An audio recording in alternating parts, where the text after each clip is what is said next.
இன்னும் ஒரு தாராள மனசு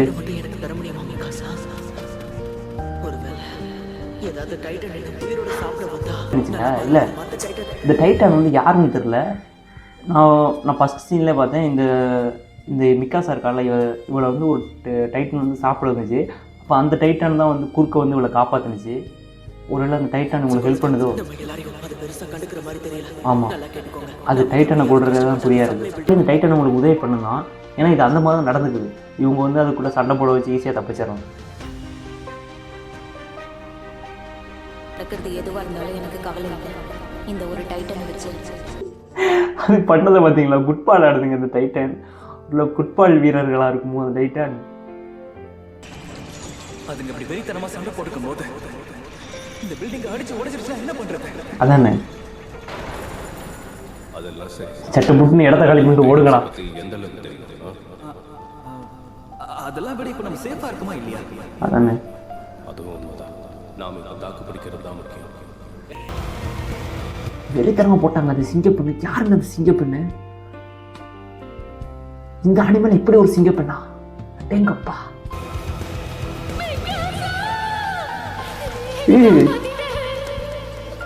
அநியாயத்துக்கு வெளியதான் யாராவன்? அவன் என்னடா ஒரு சில நேரத்தில் ஹீரோ மாதிரி இருக்கான், ஒரு சில நேரத்தில் சப்ப மாதிரி பண்ணுறான். அந்த டைட்டன் எவ்வளோ கஷ்டப்பட்டு உங்களெல்லாம் காப்பாற்றுனுச்சு. தயவு செஞ்சு மனிதர்களான நம்ம வந்து நல்லா நடந்துக்கணும்டா. மனிதர்களான நம்ம வந்து கொஞ்சம் டீசெண்டாக நடந்துக்கணும்டா. இது எவ்வளோ பெரிய அனிமை தெரியுமா? இந்த அனிமையில் டைட்டன்ஸ் தான் வந்து வில்லன்ஸமும் கொஞ்சம் ஹீரோஸும் காட்டிகிட்டு இருக்கு.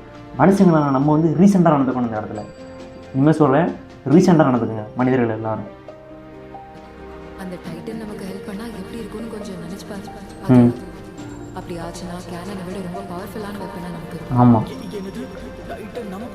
ஆனால் அந்த மனுஷன் மாதிரி சண்டை போடுதுங்க டைட்டன். இது அதேதான் அதேதான். அவனை சாப்பிட்டுச்சு. இதே இதுதான். என்னாச்சு இது? இல்லை இல்லை இல்லை, நான் கண்டுபிடிச்சிட்டேன். இந்த டைட்டனுக்கு எதுக்கு இவனை பார்த்தோன்னு இவ்வளோ வெறி வருது? இந்த வெறியை நீங்கள் யோசிச்சு பாருங்க. இந்த வெறி எவனுக்கும் ஒருத்தனுக்கு இருக்கும் இந்த டீமில். கண்டுபிடிச்சிட்டேன், அவனை தான் இருக்கும். இது கண்டிப்பாக அவனே தான். ஆனால் அவன் தான் இறந்துட்டானே. ஆனால் அந்த வெறி அவனுக்கு தானே இருக்கும். அவன் பேர் இல்லை இல்லை, அவனை இருக்காது. அவன் செத்துட்டான். நான் பார்த்தேன், அந்த எபிசோடில் நான் பார்த்தேன். அவனை அந்த டிட்டான் வந்து அந்த டைட்டன் அவனை முழுங்கிருச்சு. வாய்ப்பே இல்லை அவனை இருக்கிறதுக்கு. பார்ப்போம், அவனை இருக்க வாய்ப்பே இல்லை. ஈரன் ஏகர், எனக்கு அப்பயே தெரியும்டா இந்த டைட்டன் பயங்கரமானது இல்லடா. நீ தான்டா பயங்கரமானவன். எனக்கு அந்த கோவத்தை பார்த்தோன்னே தெரிஞ்சுக்கிட்டேன்டா, இது ஈரன் ஏகர் தான் அப்படின்ட்டு. ஈரன் ஏகரா டைட்டனா மாறிட்டானா? அப்ப ஈரன் ஏகர் ஒரு டைட்டன் தானா? அவன் டைட்டனுக்கு பிறந்தவனா? இல்லை, அவன் அப்பா ஒரு டாக்டர் தானே.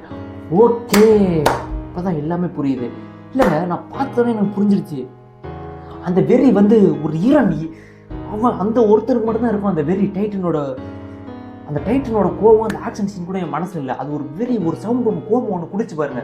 அந்த கோபம் வந்து இந்த ஆனிமேல ஃபர்ஸ்ட் எபிசோட்லேயும் சரி, இந்த எபிசோட் எல்லா எபிசோட்லேயும் சரி, ஈரன் ஏகர் தான் அந்த கோபத்தை கொடுத்துக்கிட்டே இருந்தான். அவனுக்கு முடியாத விஷயம் சரி, அவனுக்கு முடியாத விஷயம் எதுவுமே கிடையாது. பாருங்க, ஒரு டைட்டனவே மாறிட்டான். ஈரன் ஏகர், நீ சாதாரண ஆளே கிடையாதுடா. ஒப்பத்தாம் அவனை, நீ எவ்வளோ பெரிய ஆளு.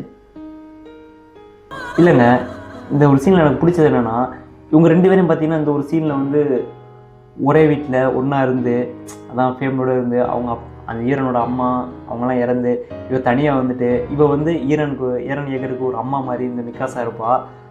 அவளோட அந்த அழுகையை பாருங்களேன். அவன் உயிரோடு இருக்குன்னு தெரிஞ்சவன், அவன் செத்துட்டான்னு தெரிஞ்சவனை கூட அந்தளவுக்கு அழுகலை. கோவத்தோட அங்கே எங்கேயும் சண்டை போட்டுக்கிட்டு இருந்தான். அவன் உயிரோடு இருக்கான்னு தெரிஞ்சவனை எப்படி அழுகிறா பாருங்க.